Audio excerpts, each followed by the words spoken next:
तो कल की क्लास में हम लोगों ने 5.4 एक्सरसाइज का question number 1 and question number 2 किस तरीके से टैकल करना है इस पे हम लोगों की बातचीत हो गई थी, राइट। तो अभी इस एक्सरसाइज का हम क्वेश्चन नंबर 3 पढ़ेंगे।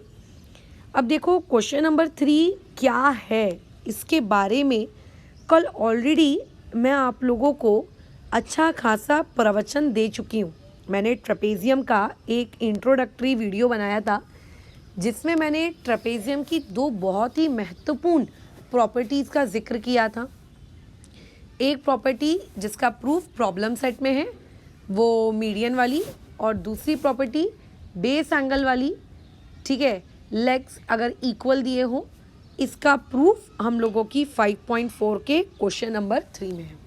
तो बेसिकली आज हम उस प्रॉपर्टी का प्रूफ देखने जा रहे हैं in the form of question which is given in our exercise.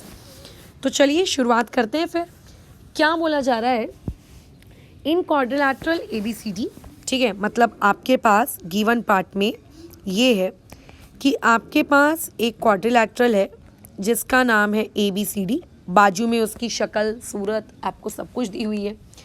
बोल रहा है कि इस क्वाड्रिलैटरल को इस तरीके से बनाया गया है कि ऊपर वाला जो BC है, ठीक है, इसको पढ़ो, ठीक है, इसको पढ़ो।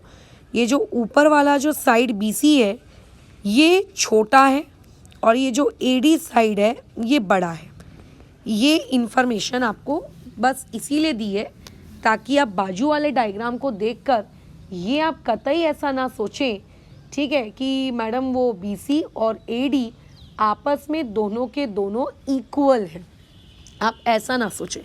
आपका जो डायग्राम है वो इस तरीके से बना है कि ऊपर वाला जो BC है वो छोटा है और जो ये नीचे वाला आप लोगों का AD है ये AD आप लोगों का बड़ा है, ठीक है। ये एक्चुअल में ये डायग्राम ऐसा है, राइट। तो अगर तुम्हारे मन में ये ख्याल आ रहा था कि वो दोनों के दोनों इक्वल होंगे, तो नहीं, वो दोनों के दोनों इक्वल नहीं है।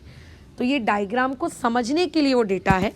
तुम अगर इसको गिवन पार्ट में इस डेटा को नहीं लिखते हो, तुम स्किप कर देते हो, तो भी कोई गलत बात नहीं है। आप उसको वहाँ बड़े ही अच्छे से राजी खुशी तरीके से स्किप कर सकते हो। आगे बोल रहा है कि ये जो ऊपर वाला BC है भले ही छोटा है भले ही बड़ा है, कोई दिक्कत की बात नहीं है, बट ये वाला BC और वही नीचे वाला AD इस तरीके से हैं कि ये दोनों के दोनों आपस में पैरेलल हैं। यानी आपको जो साइड BC है आपकी नीचे वाली साइड AD के क्या दिया हुआ है, पैरेलल दिया हुआ है, ठीक है, ठीक है ना। वो तो होता ही है ट्रेपेजियम में, आप लोगों का एक सेट तो पैरेलल होता ही है, ठीक है। तो हमको भी दिया है पैरेलल, कोई दिक्कत की बात नहीं है, इट्स ओके, कंप्लीटली ओके। अब आगे क्या, अब आगे ये है कि इस क्वेश्चन में जो ट्रेपेजियम के लेग्स हैं, अब जिन लोगों ने इंट्रोडक्टरी वीडियो नहीं देखा है उनको थोड़ा अजीब लगेगा, मैडम आप ये लेग्स वाले वर्ड का इस्तेमाल कहाँ से कर रहे हो, कैसे आया। तो मैंने एक इंट्रोडक्टरी वीडियो में बताया है कि लेग्स क्या हैं, ठीक है। तो इसके जो लेग्स हैं जिनका नाम है BA और दूसरे का नाम है CD, तो ये वाला BA कॉन्ग्रुएंट दिया हुआ है CD के, यानी कि ये वाला लेग और ये वाला लेग आपस में आपको दिया हुआ है इक्वल। तो गिवन डेटा में मैं ये भी लिख सकती हूँ कि साइड BA जो है वो कॉन्ग्रुएंट है आपके साइड CD के। डन। तो यानी कि ये एक ऐसा ट्रेपेजियम है जिसकी आपको पैरेलल साइड्स का एक सेट दिया है और जो उसके नॉन पैरेलल साइड्स हैं वो आपको इक्वल दिए हैं। ये आपके पास एक ऐसा ट्रेपेजियम है, ये आपके पास एक ऐसा ट्रेपेजियम है। और कल की इंट्रोडक्टरी क्लास में मैंने बताया था कि ऐसे ट्रेपेजियम्स को क्या कहा जाता है, ऐसे ट्रेपेजियम्स को आइसोसेलेस कहा जाता है। तो बेसिकली एक आइसोसेलेस ट्रेपेजियम है। और अब हमें इसका प्रूफ क्या करना है कि इसके जो बेस एंगल होंगे, इसके जो बेस एंगल होंगे इस डायग्राम के अकॉर्डिंग, इसके बेस एंगल कहाँ कहाँ हैं देखकर बताओ। ये भी इसका एक बेस एंगल है और इसका जोड़ीदार ये है। एज वेल एज सिर्फ ऊपर वालों को बेस एंगल कहते हैं क्या? नहीं, जो नीचे वाले होते हैं वो भी बेस एंगल कहलाते हैं। यानी कि ये एंगल A लेकिन इस एंगल ए का जोड़ीदार कौन होगा, एंगल डी। आपको ये प्रूव करना है कि ऐसे आइसोसेलेस ट्रेपेजियम में बेस एंगल्स क्या होते हैं, बेस एंगल्स इक्वल होते हैं। आपको ये प्रूव करना है, ठीक है। ये बेस एंगल्स आपके इक्वल होंगे, आपको ये प्रूव करना है। डन, ठीक है, आपको ये प्रूव करना है। ओके, ठीक है, बढ़िया है। तो ऐसे केस में लेकिन आपकी बुक वाले ने दोनों पेयर्स को इक्वल प्रूव करने के लिए नहीं कहा है। अगर आप क्वेश्चन को ठीक से रीड करें तो आपके बुक वाले ने कहा है कि आप एंगल ए बी सी को, जो ये बीच में लिखा होता है ना, इसको एंगल कहा जाता है। तो आपका बुक वाला कह रहा है कि एंगल ए बी सी को, यानी कि ये वाले एंगल को, ये ऊपर वाले एंगल को, और एंगल डी सी बी को, यानी कि ये ऊपर वाले एंगल को आप इक्वल प्रूव करके दिखा दो। नीचे वाले को वो मना कर रहा है, वो बोल रहा है ऊपर वाले को प्रूव करके दिखा दो। तो हम कर देंगे, कोई दिक्कत नहीं है, बट रियलिटी थोड़ा ध्यान रखना।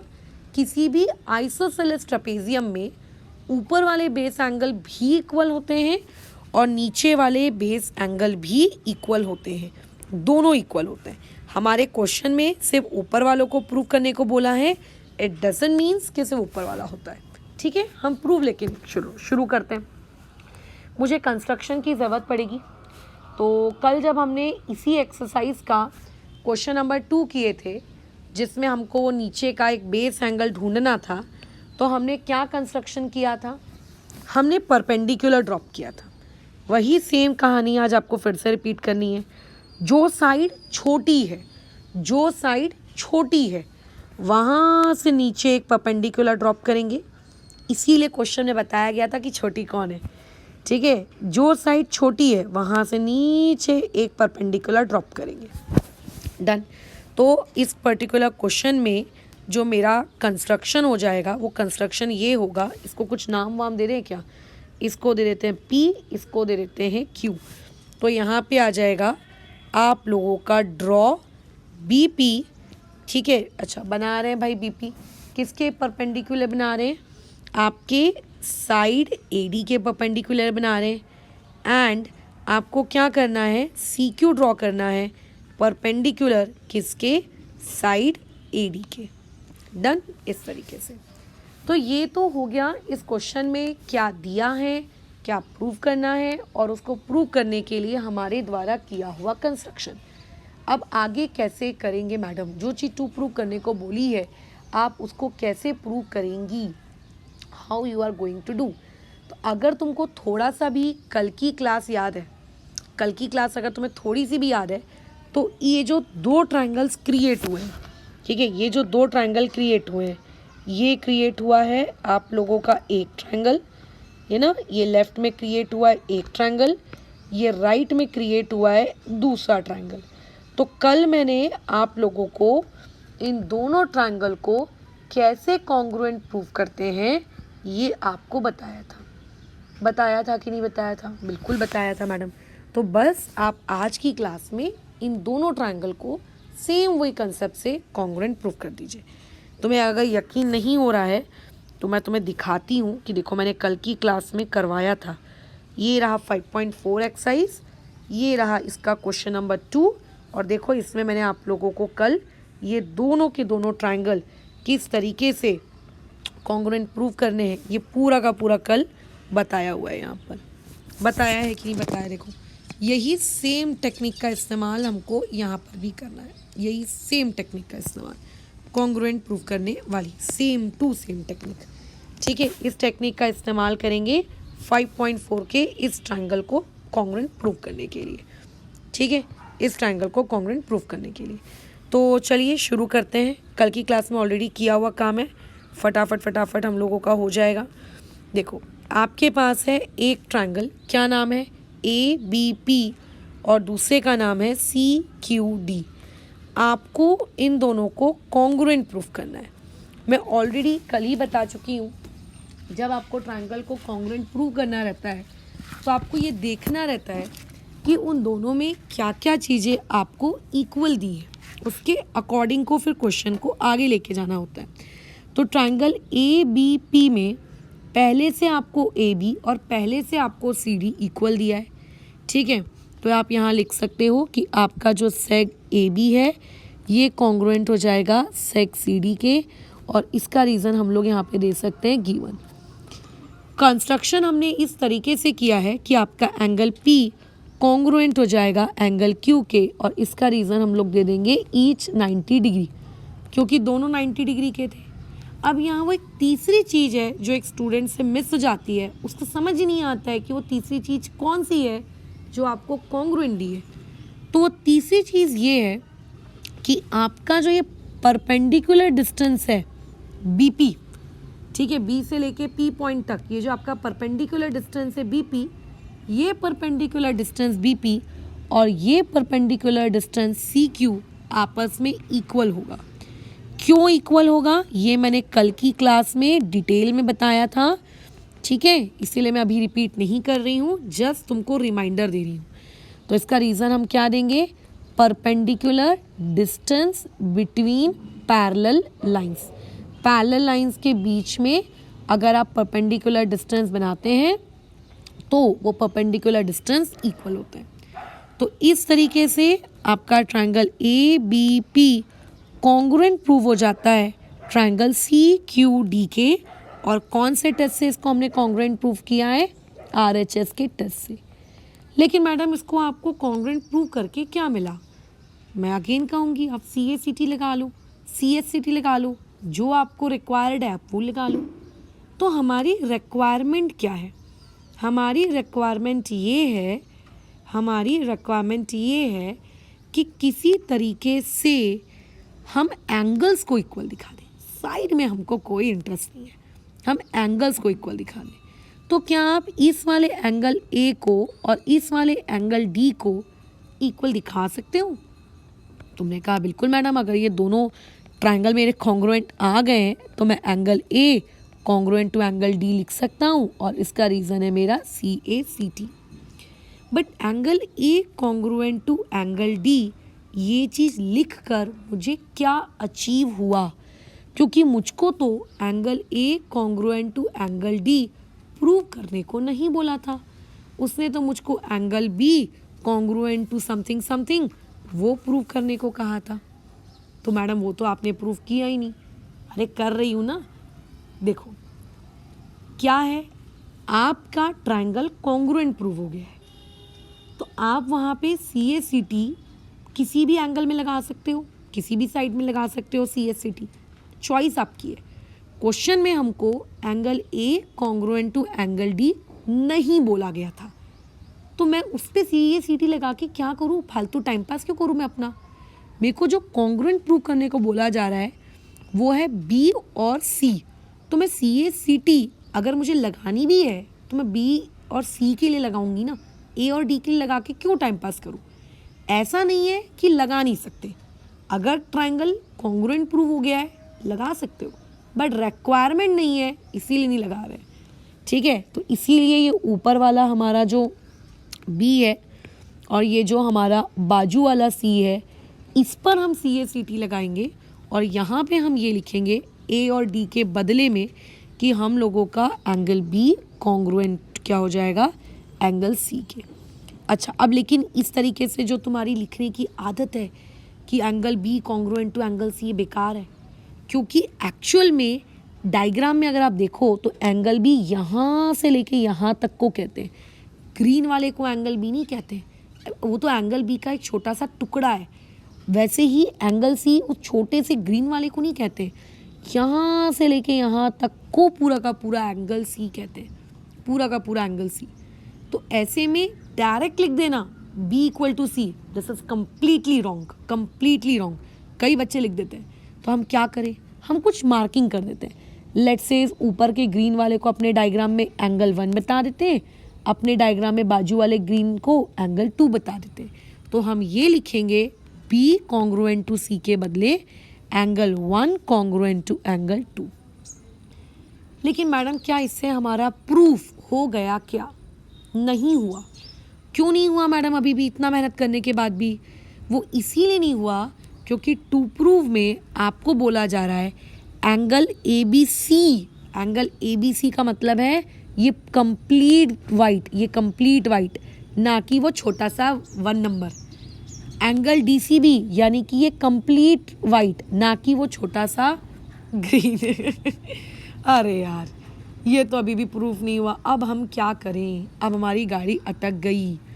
कोई नहीं अटकी है, बहुत सिंपल है। देखो अब मैं इसके आगे कैसे कर रही हूँ। हमने ये तो प्रूफ कर दिया कि एंगल 1 और एंगल 2 आपस में इक्वल है। अब देखो मैथ्स में जब दो चीज़ें आपस में इक्वल होती हैं, मैथ्स में जब दो चीज़ें आपस में इक्वल होती हैं तो आप उनके लेफ़्ट साइड को, राइट साइड को किसी सेम नंबर से मल्टीप्लाई कर सकते हो, डिवाइड कर सकते हो, प्लस कर सकते हो, माइनस कर सकते हो, सेम क्वांटिटी से। तो मैंने क्या किया, जो मेरा एंगल 1 था इस एंगल 1 को प्लस किया 90 डिग्री। जो मेरा एंगल 2 था इसके बाजू में भी मैंने प्लस किया 90 डिग्री। मैंने क्या कहा, जब दो क्वांटिटीज़ इक्वल होती हैं, लेफ़्ट साइड राइट साइड जब इक्वल होता है तो ऐसे केस में आप सेम नंबर से दोनों तरफ ऐड कर सकते हो। ठीक है, आप सेम नंबर से दोनों तरफ क्या कर सकते हो, ऐड कर सकते हो। ठीक है, तो यही मैंने किया सेम नंबर से। अब तुम्हारा डाउट ये आएगा कि मैडम 90 ही क्यों, 900 क्यों नहीं, 9 क्यों नहीं, 60 क्यों नहीं, या कोई दूसरा रैंडम नंबर क्यों नहीं, 90 ही क्यों, आपको 90 से इतना प्यार क्यों है? तो इसका रीज़न लाई करता है ऊपर। देखो जब मैंने कंस्ट्रक्शन किया तो मैंने परपेंडिकुलर ड्रॉप किया। ठीक है, परपेंडिकुलर ड्रॉप करने से ये वाला एंगल मेरा 90 डिग्री का हो गया, तो ऑब्वियस है कि मेरा ये वाला एंगल भी 90 का होगा, मेरा ये वाला एंगल भी 90 का होगा। इसका मतलब ये जो मेरा डब्बा है, ये जो मेरा बॉक्स है, ये जो बीच में मेरे को बॉक्स मिला, ये बॉक्स मेरा कंप्लीटली एक रेक्टेंगल बन गया, क्योंकि अगर उसके चारों एंगल 90 डिग्री के हैं तो एक रेक्टेंगल नहीं बन गया। तो यानी कि कंस्ट्रक्शन आपको इस तरीके से करना है, परपेंडिकुलर आपको इस तरीके से बनाना है कि आपका वो जो बॉक्स बनता है जिसका नाम क्या है BCQP, वो पर्टिकुलर बॉक्स BCQP आपका एक रेक्टेंगल है। और क्योंकि वो एक बॉक्स रेक्टेंगल है, उसका हर एक एंगल कितने डिग्री का होता है, उसका हर एक एंगल 90 डिग्री का होता है, इसीलिए हमने यहाँ पर इसके दोनों तरफ 90 डिग्री ऐड किया है, कोई दूसरा एंगल इसीलिए ऐड नहीं किया। ठीक है, अच्छा तो अगर मैं मान के चलिए मेरे डायग्राम में ये जो मैंने 1 नंबर दिया था, इस 1 नंबर के बाजू की जो ये जगह है, ये जो बाजू वाली इतनी जगह है। रॉबी 1 मिनट रुको, ओए रॉबी चुप हो जा, चलो उठो, चलो जाओ, चलो उधर बैठो, मार खाएगी, बैठ जाइएगा ना ना, चलो उधर बैठो, बैठो यहाँ पे अपना चुपचाप, नो बोला ना नो, चलो यहाँ बैठो, अभी चलना है नीचे अपन को, बैठो यहाँ पे, अभी गया तो मार खाएगा। अरे एक बार समझाया, समझ नहीं आ रहा है, चलो भागो यहाँ से, चलो भागो जल्दी, जाओ जाओ नीचे जाओ, चलो जल्दी, आना नहीं ऊपर अभी, नो चलो जाओ, चलो ऊपर लेकर आओ।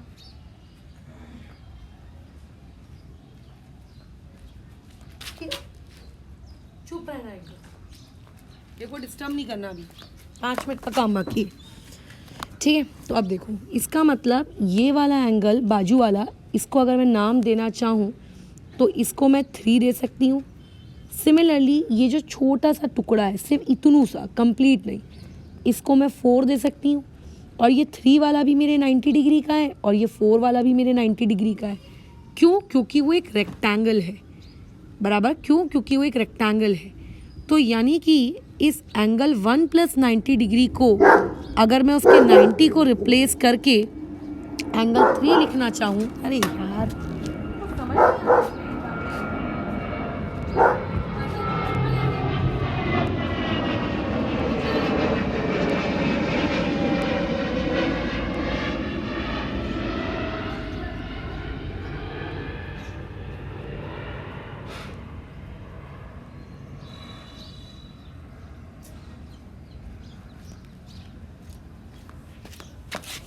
बीच में रॉबी की वजह से डिस्टर्बेंस हुआ।